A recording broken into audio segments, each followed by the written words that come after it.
আমি একটা কথা বলি রাজীব কুমার, তুমিও আছো, কিছু জিনিস নিয়ে সাবধান হতে হবে। হয়তো তুমি চেষ্টা করো কিন্তু লোকাল পুলিশ সাহায্য করে না। লোয়ার লেভেলের কিছু অফিসার, কিছু কর্মী যারা এই সরকারকে ভালোবাসে না।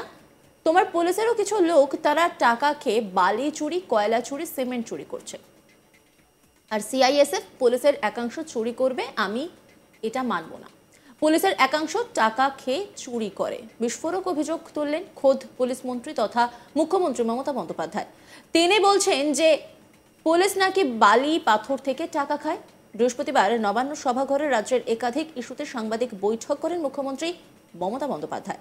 পাশাপাশি পুলিশের সংস্কারের পক্ষেও সওয়াল করেন তিনি রাজ্য পুলিশের ডিজি রাজীব কুমারকে সাবধান করে বলেন, আমি একটা কথা বলি রাজীব কুমার, তুমিও আছো, কিছু জিনিস নিয়ে সাবধান হতে হবে। হয়তো তুমি চেষ্টা করো কিন্তু লোকাল পুলিশ সাহায্য করে না। রাজনৈতিক নেতাদের বিরুদ্ধে বেশি বদনাম করে। পলিটিক্যাল নেতারা টাকা খাওয়ার আগে 10 বার ভাবে, তাদের নিজস্ব একটা দায়বদ্ধতা থাকে। কিন্তু লোয়ার লেভেলের কিছু অফিসার, কিছু কর্মী যারা এই সরকারকে ভালোবাসে না। তোমার পুলিশেরও কিছু লোক তার টাকা খেয়ে বালি চুরি, কয়লা চুরি, সিমেন্ট চুরি করছে। আমি বলেছিলাম যত বালি পাথরের জায়গা আছে টেন্ডার করে দাও। সিআইএসএফ টাকা খেলেও আমাদের লোকদের ধরবার অধিকার আছে, এটা মাথায় রাখো। চুরি হলে বলবে তৃণমূল চুরি করছে, আর সিআইএসএফ পুলিশের একাংশ চুরি করবে, আমি এটা মানব না। কি বলছেন মুখ্যমন্ত্রী মমতা বন্দ্যোপাধ্যায়, শোনাব আপনাদের। বাংলার আলু বাইরে চলে যায়, আমার প্রয়োজন মিটিয়ে তারা বিক্রি করুক, আমার কোনো আপত্তি নেই, আমি তো বলেই দিয়েছিলাম। এবং আমি ছাড়তেও শুরু করেছিলাম, ছেড়েও ছিলাম অনেকটা। কিন্তু বাংলাকে দাম বাড়িয়ে অন্য জায়গা থেকে মুনাফা করব, আর আমি আলু চাষিদের জন্য ইন্স্যুরেন্স করব, দুটো একসাথে হতে পারে না। আমি অন্য কোনো রাজ্যের সাথে আমার মার্কেটে তুলনা করব না। It depends on state to state. সব জায়গায় দাম বেড়েছে বলে আমাকেও দাম বাড়াতে হবে, তার কোনো মানে নেই। আমার এখানে হচ্ছে শস্য শ্যামলা বাংলা, ধনধান্যে পুষ্পে ভরা। চাল উৎপাদন, আলু উৎপাদন, এগুলো বাংলা রেকর্ড হিসেবে কাজ করে। আমি সেখানে অন্য রাজ্যকে বাড়তে দেবো, আমার জিনিস দিয়ে সাপ্লাই করে দেবো, আর আমার নিজের রাজ্যে দাম বাড়াবো, এই যুক্তি হতে পারে না। আমার নিজের রাজ্যের মানুষ খেয়ে তারপর যদি থাকে, আমি নিশ্চয়ই সেটা বিক্রি করার সুযোগ করে দেবো। ইভেন আমি একথাও বলেছিলাম যে তোমার যদি পড়ে থাকে আমি আইসিডিএসে নিয়ে নেবো, আমি মিড ডে মিলে নিয়ে নেবো, তোমাদেরটা যাতে নষ্ট না হয় আমরা দেখব। নতুন আলু উঠতে উঠতে জানুয়ারির লাস্ট উইক বা ফেব্রুয়ারির ফার্স্ট উইক ছাড়া হবে না। সবটাই যদি আপনারা ছেড়ে দেন শুধু বাইরে বিজনেস করবার জন্য, বর্ডার দিয়ে এগুলো যাচ্ছে, আবার কন্ট্রোল করো।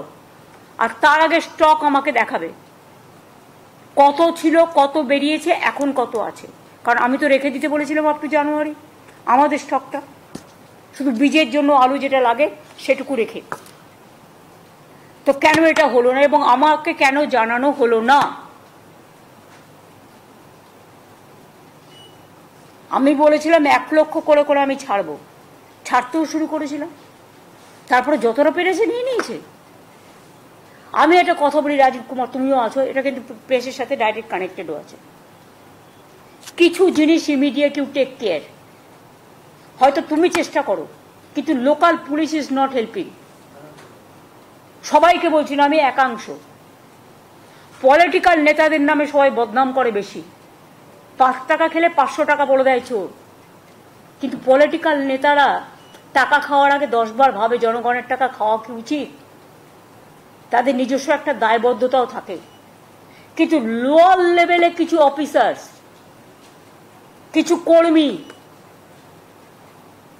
যারা এই গভর্নমেন্টকে ভালোবাসে না, এবং তোমার পুলিশেরও কিছু লোক, তারা টাকা খেয়ে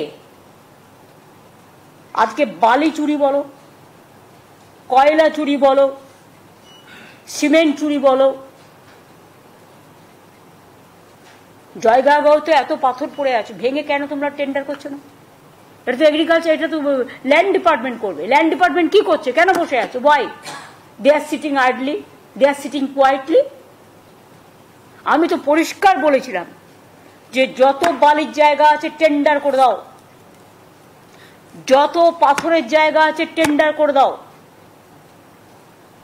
যত ইল্লিগাল মাইনিং চলছে আটকে দাও। সিআইএসএফ টাকা খেলেও আমাদের লোকেদের ধরবার অধিকার আছে, এটা মাথায় রাখো। কারণ চুরি হলো যখন বলবে কয়লা চুরি করছে তৃণমূল কংগ্রেস, আর চুরি করবে সিআইএসএফ টাকাকে বা পুলিশের একাংশ টাকাকে, আমি এটা টলারেট করব না।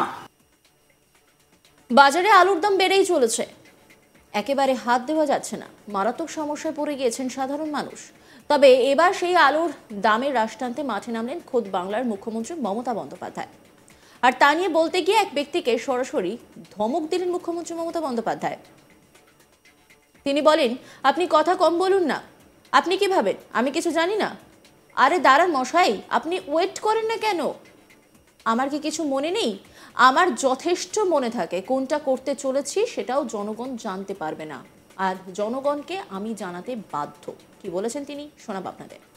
এটা সেপ্টেম্বর পর্যন্ত আমরা কৃষক বিমাটা দিই। নভেম্বর। আরে আপনি কথা কম বলুন না, আপনি কি ভাবেন যে আমি কিছু জানি না? আপনি নভেম্বর। আরে দাঁড়ান মশাই,